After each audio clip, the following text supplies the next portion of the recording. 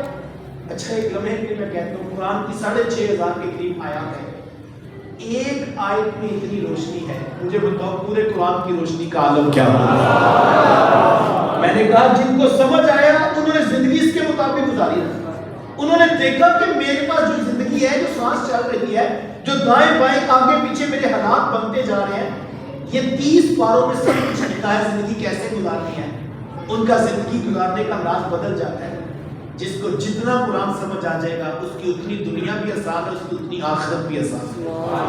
لیکن ہمارا مسئلہ یہ ہے ہم نے قرآن نہیں پڑھا ہے اور ہم اپنی عقل کے مطابق زندگی گزار رہے ہیں۔ دیکھو یہ موبائل ہے، یہ بنانے والے نے جو فیچرز اس میں رکھے ہیں اس کے اندر سارے رکھے ہیں، تو اس کے چلانے کا ایک طریقہ بھی ہوتا ہے، اور اگر آپ کے میں اس طریقے کو نہیں مانتا، میں اپنی مرضی کرنا چاہتا ہوں، آپ اس سے فائدہ نہیں اٹھا سکتے۔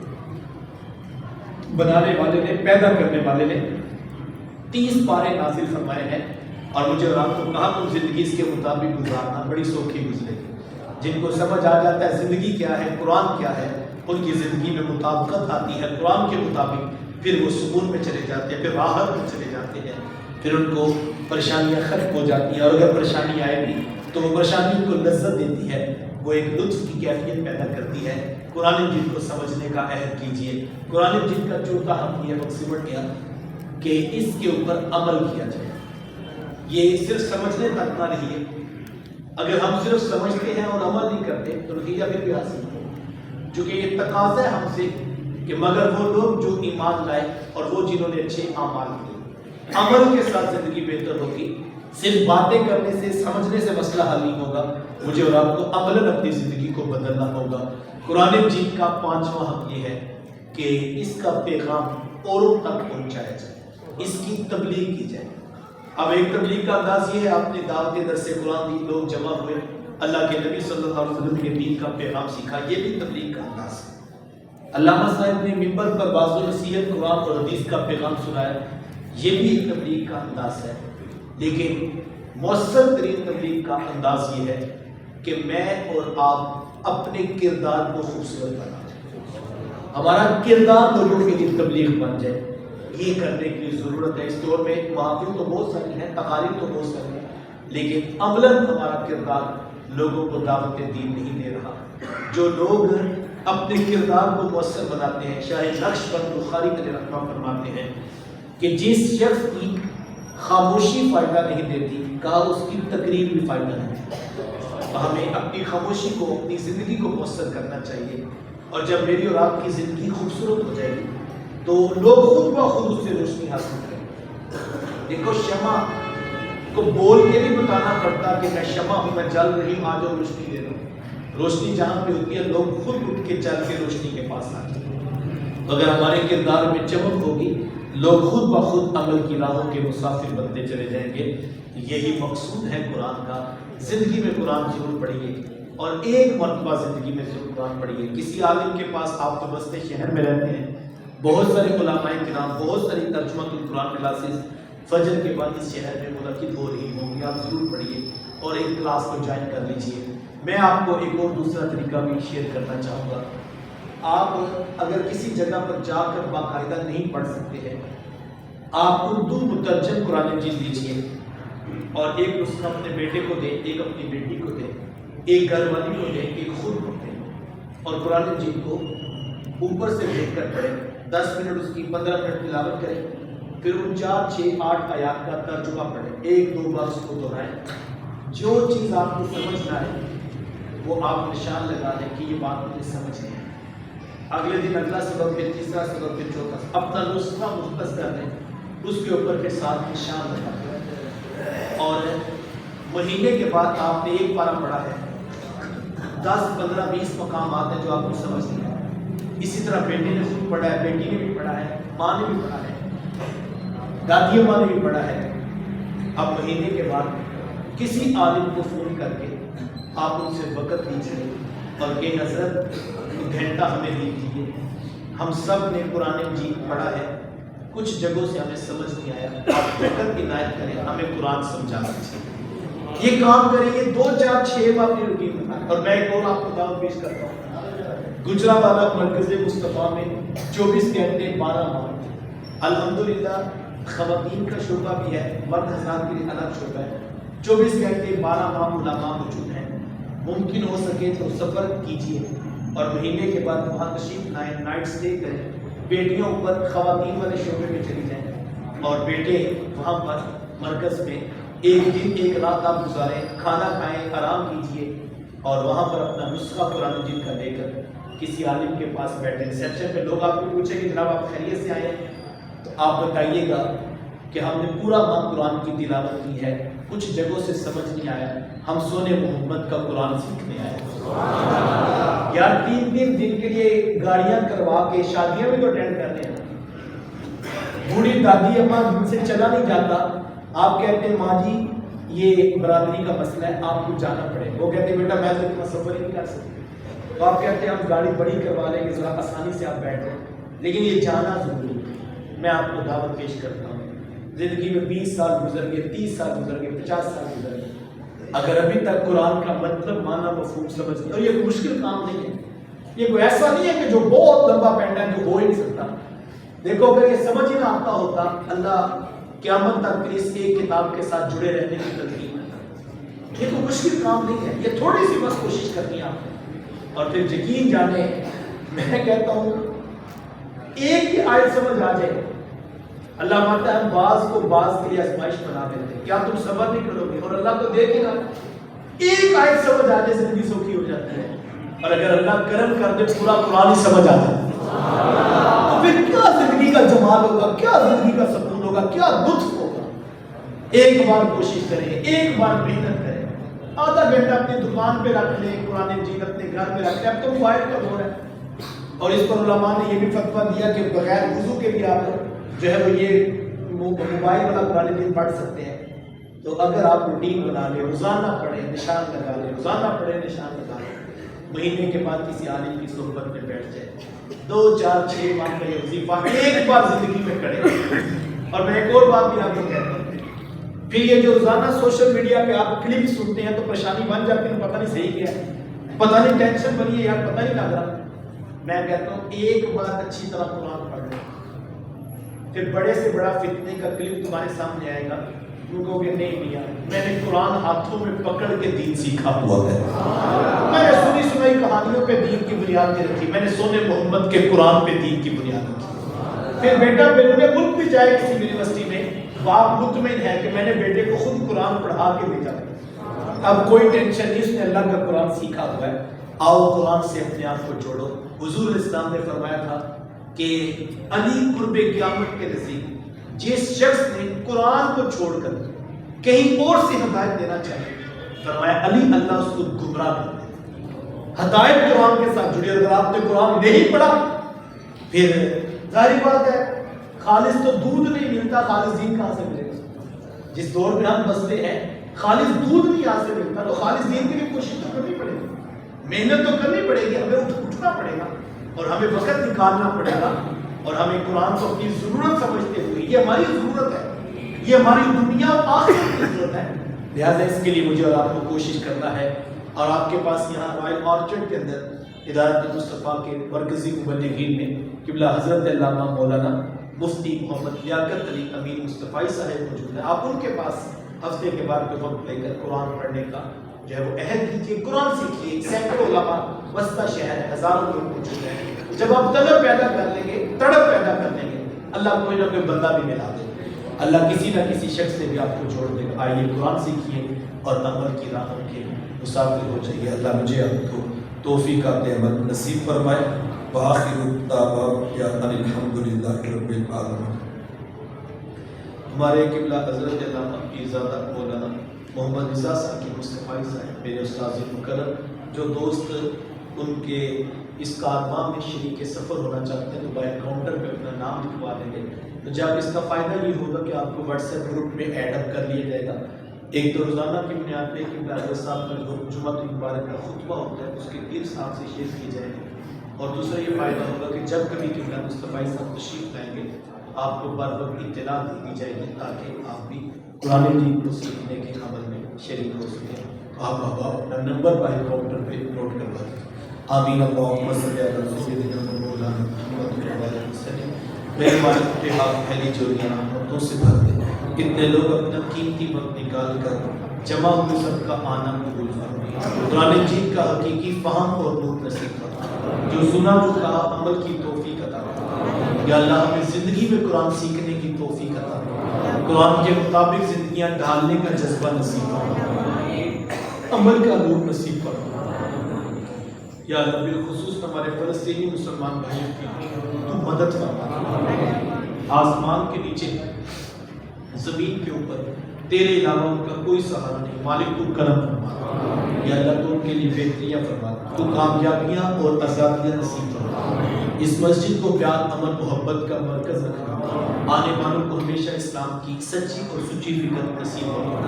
کام کرنے والوں کے قدموں کو گلزار فرما۔ نوجوانوں نے دعوت دی، اہل علم نے پہنچ کر حوصلہ افزائی فرمائی، اہل محبت نے پیغام کا ابلاغ کیا، سب کی کاوشوں کو قبول کرا۔ صلی اللہ تعالی علی حبیبہ محمد وآلہ وسلم۔